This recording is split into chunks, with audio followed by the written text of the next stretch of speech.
Welcome to Back to the Bible with pastor and Bible teacher Bryan Clark. Today, Bryan goes to the book of James for a vivid picture of what faith does and does not look like. Later in the program, he'll join Kara Whitney and Arnie Cole in studio to offer some valuable take-home points and help you move forward in faith. Now here's Bryan Clark with today's message. Think about your life over the last 2 weeks. Think about your relationships, your marriage, your family, at work, your friends. Would you say they've been defined by peace, quietness? Or have they been defined by conflict and quarrels, chaos and disorder? If your relationships have been defined by conflict, by quarrels, by disorder, then I can assure you, you have committed adultery. And you have declared yourself to be an enemy of God. That's what we want to talk about. If you have a Bible, turn with us to James chapter 4. Just a little review. The end of chapter 3, James began talking about our source of wisdom. If our source of wisdom is from God, is a heavenly wisdom, then we find our value, our significance, our life in Him. It sets us free from a life of selfishness, and the result of that is peace, quietness in our relationships. But if we draw our source of wisdom from the world, the flesh, and the devil, then it, by definition, forces us to be selfish to the core. We've decided to be our own God, to be in charge of our own value, to be in charge of our own significance, to be in charge of meeting our own needs. And that system, by its very definition, forces us to be selfish, which creates conflict and disorder. Our lives are defined by this selfish ambition. It's this constantly canvassing for votes in order to maintain my sense of value and significance in the world. James reminded us at the end of chapter 3 that it's only in an environment of peace that the seed of righteousness can grow. With that in mind, I think he's continuing on the same basic discussion on into chapter 4. What is the source of quarrels and conflicts among you? Still talking about conflict, still talking about the source. These two words, conflict and quarrels, are actually military terms. They're typically used to talk about battles. The first one, quarrels, is a reference to kind of the campaign, to the state of war. Why does it seem like you people always live in a state of war? Conflicts would be the battles within the war, the skirmishes along the way. Notice too that he says among you. In other words, within the context of believers. One of the things we've learned about these dispersed Jews that are the recipients, the first readers of James's letter, is that they're a pretty messed up bunch. They're rather dysfunctional. There's all kinds of stuff going on. I don't know that they're quite as dysfunctional as the Corinthians, but they're pretty messed up. It's always interesting to hear people talk about the first century church. You know, we need to be more like the early church. What we fail to realize is the early church was really messed up. It was really dysfunctional. As a matter of fact, for 2,000 years, the church has always been messed up and dysfunctional.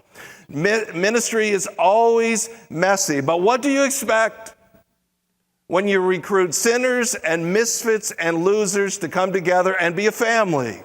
It's always dysfunctional. It's always messy. That's just part of the deal.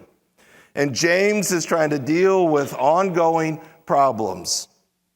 In this case, he's asking the question, where's this coming from? All this conflict, all these battles. The answer is not the source, your pleasures that wage war in your members. It's really important we define this word pleasures correctly. If you think of it just in terms, for example, of sexual sin, things like that, you'll define it way too narrowly. It's the Greek word from which we get our English word hedonism. And hedonism essentially means selfish desires.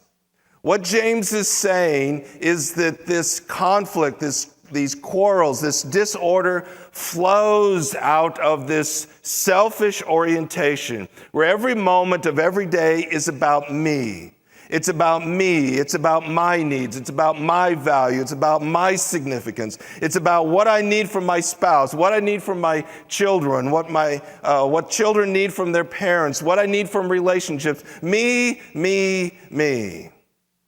And as long as that defines my life, then there's going to be conflict. There's going to be quarrels. Verse 2, you lust and you do not have, so you commit murder.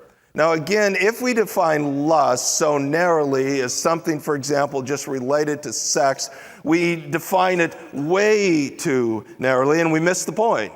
This is actually a word that means a strong desire. There are occasions in the New Testament where this word is translated in a sense that's good, that we strongly desire something that's right and good. Most of the time it's negative. It certainly is in this particular text. What he's saying is the problem is we strongly desire something.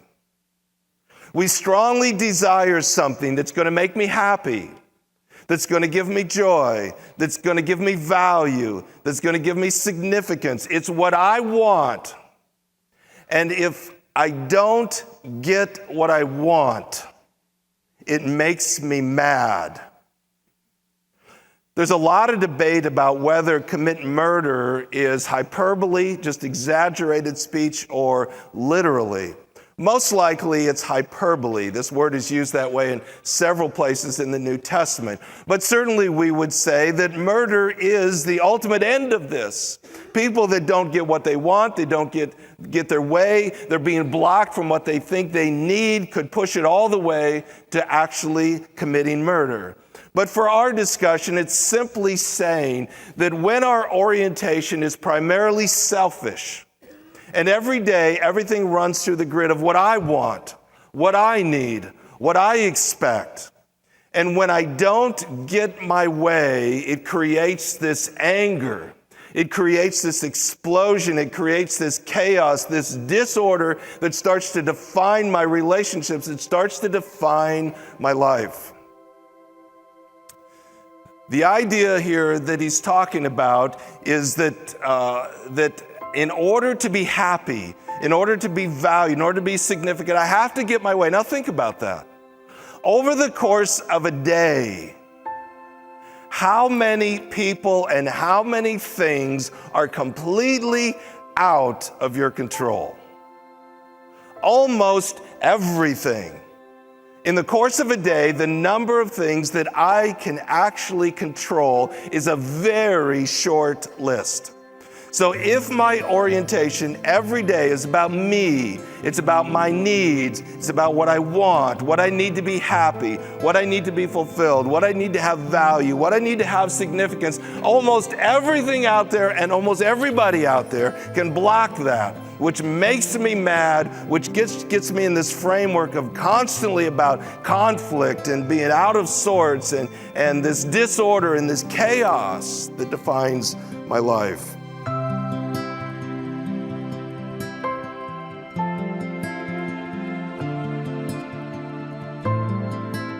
You're listening to Back to the Bible. If you'd like to listen again, visit backtothebible.org. That's backtothebible.org. Now let's go to Bryan. You are envious and cannot obtain, so you fight and quarrel. You do not have because you do not ask. Now that's an interesting statement. We do not ask whom? Of course, the obvious answer, we do not ask God. In other words, what he's saying is oftentimes at the core of these issues are legitimate needs. I do need to feel valued. I do need to feel significant. I do need to experience pleasure. I do need a lot of these things that drive me each day. God has promised to be the one who will meet that need, but I don't ask. The reason I don't ask is because I've bought into the value system of the world. Somewhere along the way, I decided, God, I'm not sure you're going to do it, so I'm taking charge.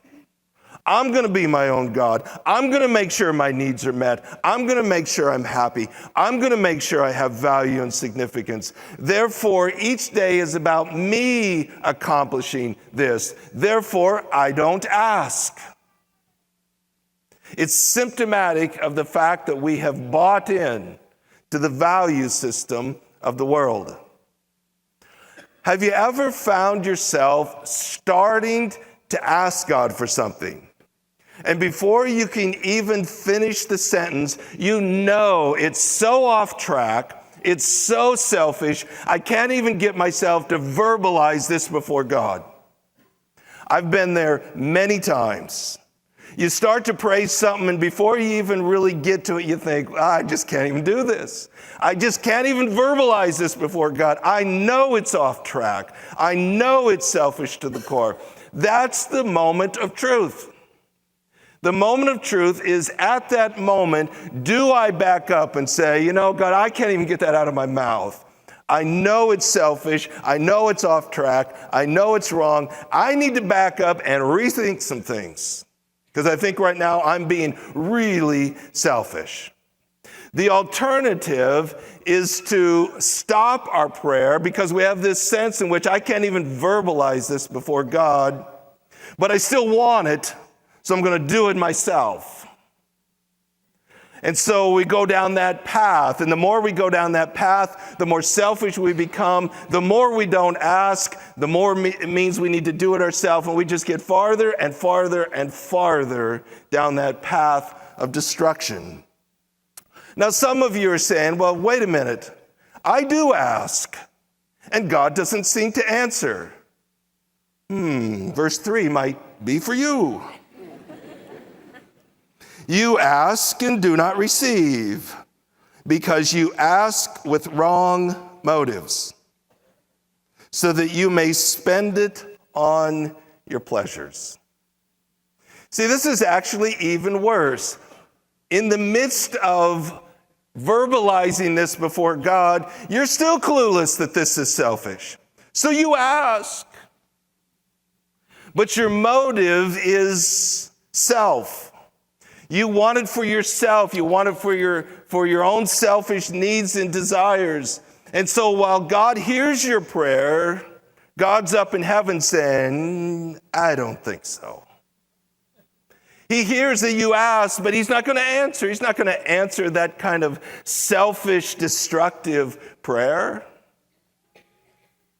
You ask, but God doesn't answer, because your prayers are wrongly motivated. Now, wouldn't it be interesting if we just pulled all of our prayers from the last 2 weeks and we assessed what percentage of my prayer life is me asking God for what I want, and what percentage is me asking God what he wants?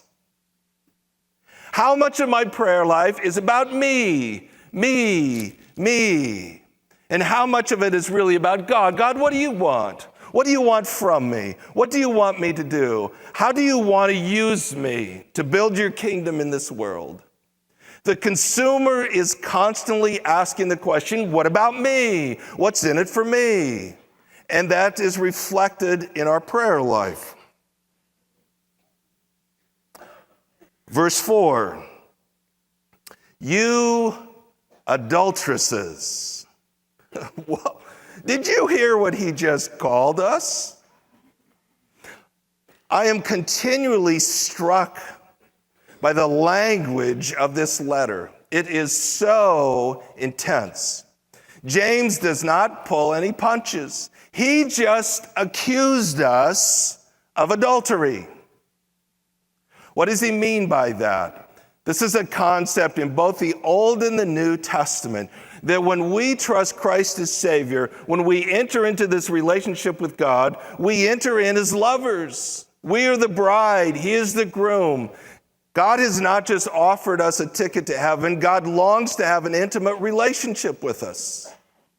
But when we determine to be our own gods, to become a friend of the world, to operate according to the operating system of the world, which is selfish at its core, we are in essence cheating on God. We're having ourselves a spiritual affair.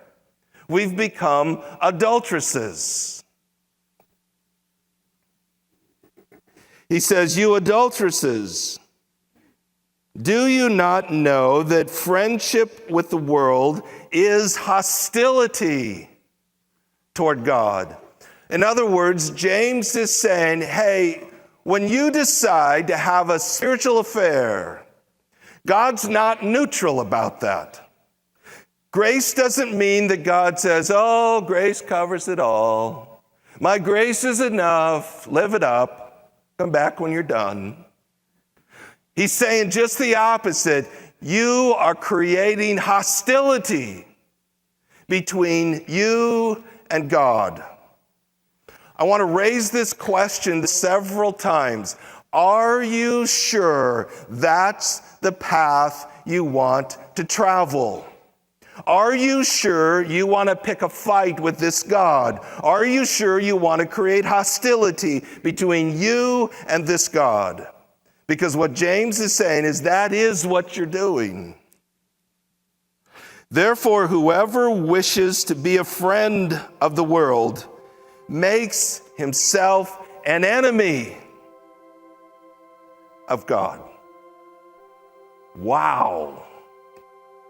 When you choose to have a spiritual affair, when you choose to become a friend of the world, it's not talking about friend of the people of the world, but a friend of the operating system of the world. When you decide, I'm going to be my own God, I'm going to make myself valuable, I'm going to give myself significant, I'm going to meet my own needs, I'm going to take care of myself, I'm going to make myself happy. When every day is about me, me, me, you have become a friend of the world, and in doing that, you have declared yourself to be an enemy of God.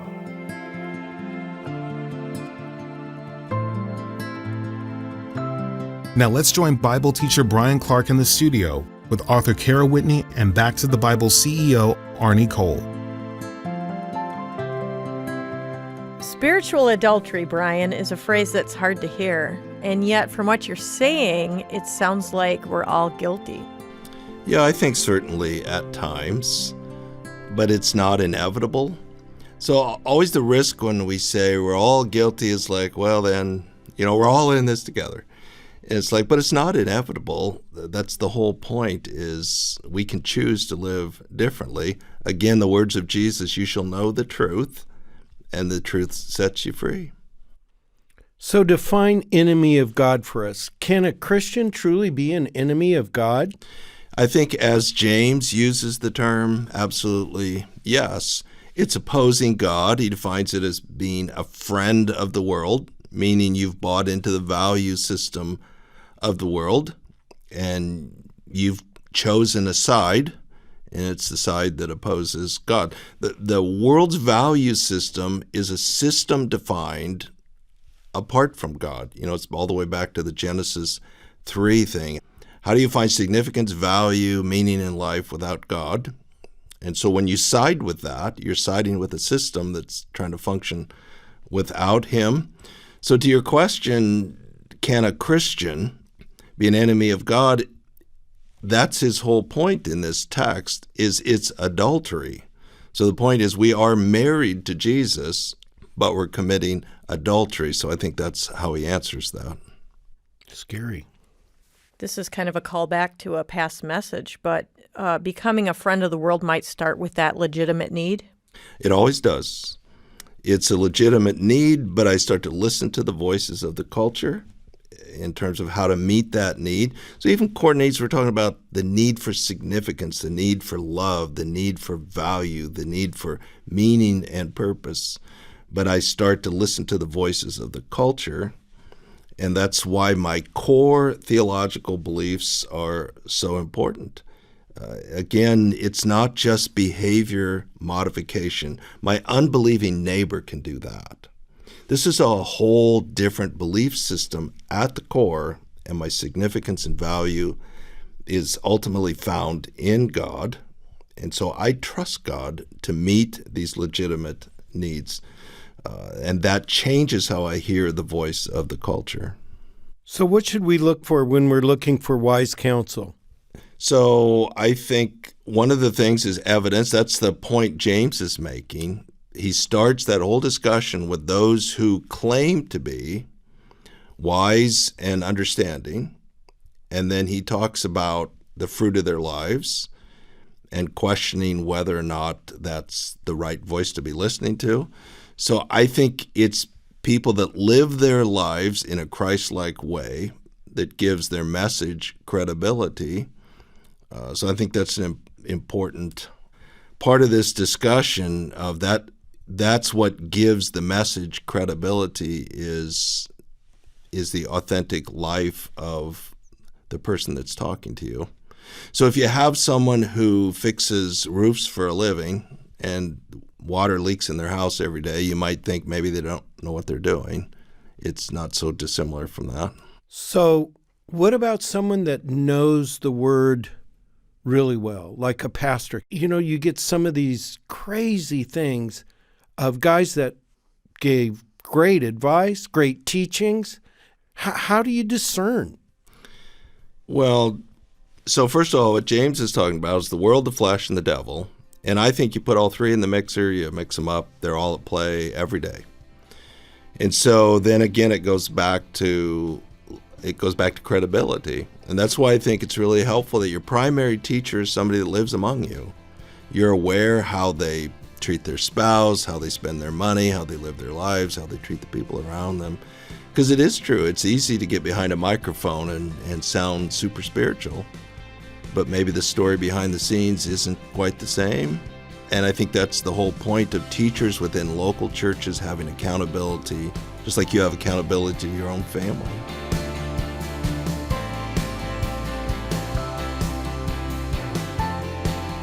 Thanks for taking time to be with us today. If you'd like to listen to this message again, please visit us at backtothebible.org. That's backtothebible.org. Be sure to join us again tomorrow for more of Bryan Clark's teaching, right here on Back to the Bible.